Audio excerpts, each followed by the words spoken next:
YouTube family, नमस्कार. Welcome back to my YouTube channel. तर आज काय रेसिपी बनवणार आहे तर तुम्ही सर्वांनी नक्की बघा आणि सांगा मला कशी बनवली रेसिपी आणि कशी नाही. आणि आज बघा माझा लुक जरा वेगळाच आहे. केसांना तेल वगैरे लावून पूर्ण चंपू झालेली, एक वेणी वगैरे घातलेली आहे मी छान. त्यामुळे लुक माझा वेगळाच दिसतोय, पण ठीक आहे. आणि मी व्हिडिओ अपलोड करणार आहे तर नक्की सर्वांनी बघा. व्हिडिओला लाईक, कमेंट आणि शेअरसुद्धा. तर हे बघा, आपण आता रेसिपीची सुरुवात करतो आहे. तर बघा कशी बनवतो आपण, कशी नाही. तर हे चिकन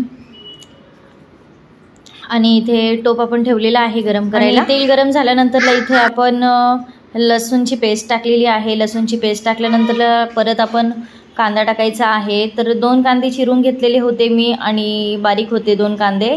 तर कांदे चिरून मी टाकलेले आहे आणि पूर्णपणे आपल्याला मिक्स करून घ्यायचं आहे छानपैकी. जोपर्यंत कांदा मऊ होत नाही तोपर्यंत कच्चा कांदा काढू नये. तर हे बघा, छान असं कांदा छानपैकी असं मऊ होतो आहे आणि तोपर्यंत मिक्स करत राहायचं जेणेकरून लागायला नको खाली. आणि कांदा पूर्ण मऊ झाल्यानंतर आपण इथं मसाले ॲड केलेले आहेत. तर हळद, तिखट मसाला, आगरी मसाला होता आणि मॅगी मसाला, चिकन मसाला, जे पण मसाले आपल्याला टाकायचे ते. व मला जे मसाले आवडतात ते मी टाकलेले आहे तिथे. आणि मसाले पूर्णपणे असं मिक्स करून घेतलेले आहे. हे बघा किती छान कलर सुटलाय. आणि मसाले पूर्णपैकी व्यवस्थित झाल्यानंतर हे जे चिकन आहे ते चिकन आपण सरळ त्या मसाल्यांमध्ये टाकूयात. आणि हे बघा, आणि चिकन पूर्णपणे टाकल्यानंतर आपण सर्व मिक्स करून घेऊयात जेणेकरून जे मसाला, कांदा, लसूण वगैरे आहे ते छानपैकी त्याच्यामध्ये जाणार.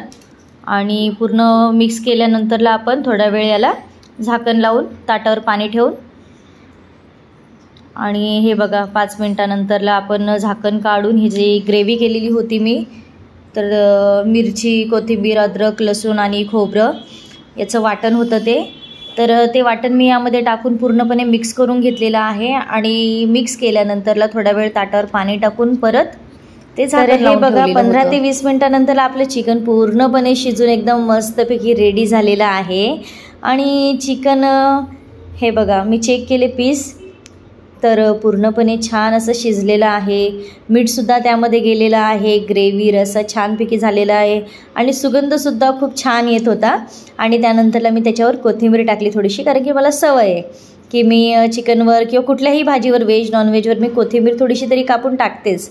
आणि हे बघा, चिकन पूर्णपणे शिजून आपलं मस्तपैकी रेडी आहे. रस्सा तर बघा किती छान झाला आहे की नाही.